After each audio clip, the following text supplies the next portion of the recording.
नमस्कार मित्रों, संस्कृत की कक्षा में आपका एक बार पुनः स्वागत है। जैसा कि आपको पता है कि मनोविज्ञान के तहत हम शिक्षण विधियों का अध्ययन कर रहे थे। जैसा कि आपको पता है कि ये देखिए, जैसे मान लो हमने लैंग्वेज के रूप में संस्कृत और हिंदी को लिया, तो इसके अंतर्गत भी हमारे 5 नंबर 5 जो क्वेश्चंस हैं वे हमारे संस्कृत शिक्षण विधियों में से भी आते हैं।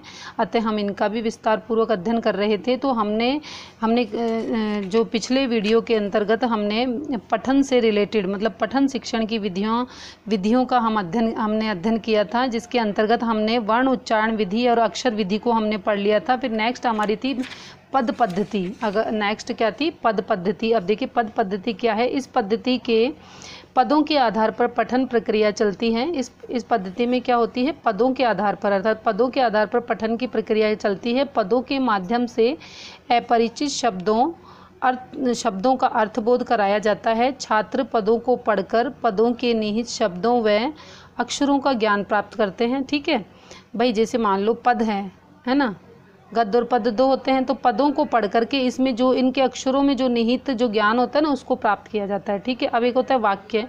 अब इस पद्धति में पाठक कौशल के शिक्षण हेतु वाक्यों को आधार बनाता है। वाक्यों को क्या बनाता है? आधार बनाता है। और पढ़ने हेतु चुने गए वाक्य छात्रों के पूर्व परिचित होते हैं। जैसे मोहन विद्यालय गच्छति। तो इस तरह से ये क्या हो गया? एक पूरा वाक्य हो गया, और इस वाक्य को पढ़ करके फिर इसका अर्थ निकालेगा छात्र। ऐसे छात्र श्लोक वदति, छात्र श्लोक बोलता है। मोहन विद्यालय जाता है। ऐसे ही रामः वनम गच्छति, राम वन को जाता है। आचार्य मंत्रम उपदिशति, आचार्य मंत्र का उपदेश देते हैं। इसी पद्धति में 4 प्रकार के पात्र होते हैं। एक तो होता है वाक्य अभिज्ञान पत्र, है ना। 4 प्रकार के पत्र होते हैं। वाक्य अभिज्ञान पत्र, स्वयं संशोधन पत्र और 2 योजन पत्र, है ना।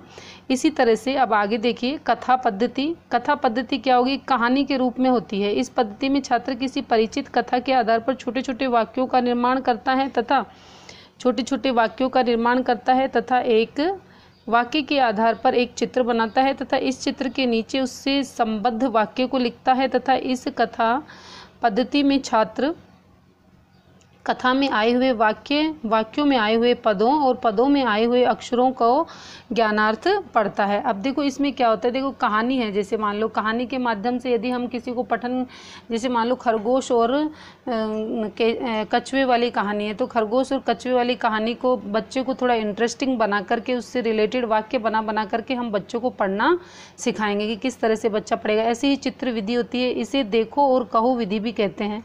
अब देखो इसको अंडरलाइन कर लेते हैं अपन। इसे क्या कहते हैं? देखो और कहो विधि भी कहते हैं। ये क्या है? देखो और कहो विधि के नाम से भी जाना जाता है। अमेरिका में 20वीं सदी, देखो मज़े आ रहे हैं मित्रों पढ़ने में मेरे हिसाब से। तो देखो एक एक लाइन आपको मैं पढ़ा रही हूँ। और ये मेरी जो बुक है, ये बिल्कुल अपनी अपने बीएड के अंतर्गत जो हमारे जो बुक चलती है जिसमें शिक्षण विधियाँ हैं, मैं उसमें से आपको डायरेक्ट अध्ययन करवा रही हूँ कि आपको ये न लगे कि ये कोई गाइड वगैरह कुछ नहीं है। मैं आपको बिल्कुल उसी बुक में से अध्ययन करवा रही हूँ, जिससे कि आपको ऐसे नहीं कि एक भी शब्द आपका छूट गया हो। आपको हर एक पॉइंट टू पॉइंट आप इसमें अध्ययन कर रहे हैं। अमेरिका के 20वीं शताब्दी में शब्द में पठन की विधि को यह नाम दिया गया।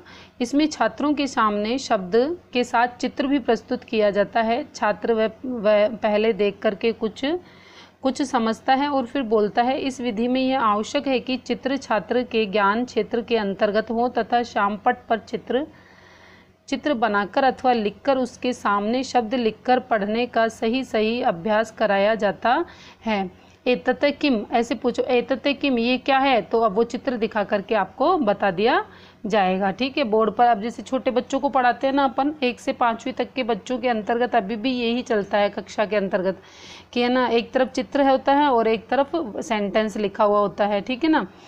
तो देखो जैसे मैं अभी आपको एक पुस्तक दिखाती हूँ, इस पुस्तक के माध्यम से हम समझ जाएंगे कि किस तरह से। अब देखो जैसे मान लो ये खरगोश का है, खरगोश तेज चलता है। तो अब देखो इसको खरगोश को दिखा रखा है और तेज चलता है, ये एक वाक्य भी दिखा रखा है बीच में, है ना। इसी तरह से जैसे मान लो आपको है ना शब्द शब्दों का समूह आपको बताया गया है कि किस तरह से अब इनके स्रोत वगैरह बताएं, तो किस तरह से चित्र बना करके भी इसमें समझा दिया।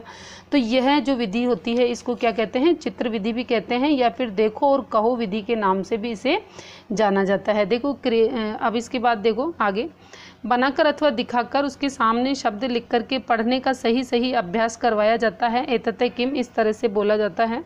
अब देखो, क्रियापदों का शिक्षक कक्षा में प्रत्येक क्रिया उपस्थित कर ज्ञान करा सकता है, अथवा चित्र दिखाकर भी इसका पठन करवाया जा सकता है। ये विधि अधिक रोचक व आकर्षक है।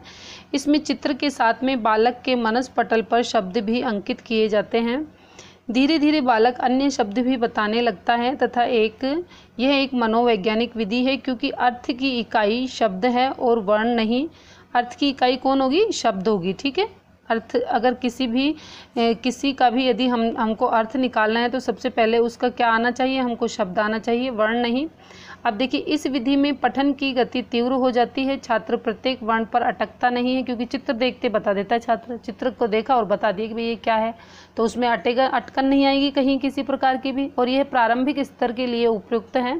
प्रारंभिक स्तर मतलब 1 से 5 तक के छात्रों के लिए शब्द वर्णों से मिलकर के बनते हैं, अतः अलग अलग वर्णों का ज्ञान करवाना आवश्यक है। संस्कृत व हिंदी में वर्णमाला का उच्चारण स्थान निर्धारित है, जैसे कै वर्ग, चै वर्ग, है ना, आदि के भिन्न भिन्न उच्चारण स्थान होते हैं। उच्चारण स्थान अपन ने पढ़े हैं ना, जैसे मान लो स्पर्श, जो जितने भी स्पर्श व्यंजन होते हैं वो सब क्या होते हैं, उच्चारण स्थान से। जैसे कै वर्ग हो गया, चै वर्ग हो गया, टै वर्ग हो गया, तै वर्ग हो गया, पै वर्ग हो गया ना, भिन्न भिन्न उच्चारण स्थान आते हैं। यदि इन वर्गों को शब्दों में समझाया जाए तो उच्चारण स्थान का उचित अभ्यास नहीं हो पाएगा, उच्चारण दोष की संभावना बनी रहेगी।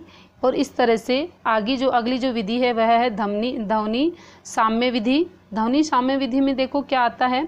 इस विधि में एक समान उच्चारित होने वाले शब्दों को एक साथ सिखाया जाता है, और जैसे राम है, कृष्ण है, खग है, शशक है, नर है, मानव है, जन है आदि। ऐसे लता, सीता, कमला, विमला, चटका आदि। ऐसे ही जैसे एक समान है, देखो सब में आकारांत आ रहा है, उसमें सब में विसर्ग आ रहा है, तो इस तरह से एक समान शब्दों को समान ध्वनि में एक साथ बोल करके बच्चों को बोलना पढ़ना सिखाया जाता है। समान ध्वनि के आधार पर अन्य नवीन शब्दों का ज्ञान छात्रों को सरलता से हो जाता है। ये विधि इनके लिए रुचिकर होती है, किंतु इस विधि में छात्र को कभी कभी अनावश्यक शब्द भी सीखने पड़ते हैं, जिन्हें वे प्रयोग नहीं आते हैं। ठीक है, अब देखो, सामूहिक पठन विधि ये सबसे श्रेष्ठ विधि है। अगर कोई बच्चा शर्मा रहा है या उसको पढ़ना नहीं होता है ना, तो वो दूसरों को देख करके बिल्कुल निश्चित रूप से वो पढ़ना लिखना सीख जाएगा। देखो, सामूहिक पठन विधि क्या है, इसमें छात्रों को समवेत स्वर में बोलने का अभ्यास करवाया जाता है। जैसे संस्कृत में जैसे क्या करवाया जाता है, गीत करवाया जाता है, उसी तरह से प्रार्थना, श्लोक आदि का पठन करवाया जाता है। इसमें छात्र